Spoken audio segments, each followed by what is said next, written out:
Here's the crazy stat. Parker Washington had more fantasy finishes as a top 15 wide receiver this season, which was 5, than Marvin Harrison Jr. and Brian Thomas Jr. combined. Now, that has a lot to say about Marvin Harrison Jr. and Brian Thomas Jr. and how much of a disappointment they were here this year. But yet, at the same time, Parker Washington, especially in the fantasy playoffs, was absolutely stellar. And we need to acknowledge that I think he's carved out a role for himself in this offense. Now, Jacksonville hands the contract extension to Jacoby Myers. Then you've got Brian Thomas Jr., who I think what we saw here in 2025 is not indicative of what we're going to see moving forward. So I think he'll bounce back next year. When Travis Hunter comes back, where does he play?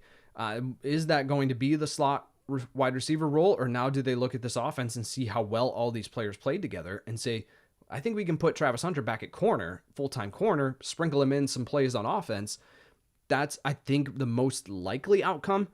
Again, let me know your thoughts on that in the YouTube comments. I'd really be interested to see what you guys think on that. But I think Parker Washington played his way into a very consistent role next year and beyond.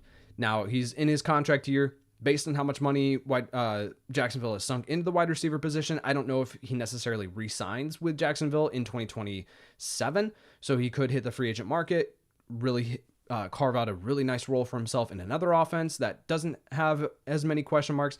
Either way, I'm going after Parker Washington because the big thing too, Dynasty startup ADP, Parker Washington is like wide receiver 75 off the board. I've got him way higher than that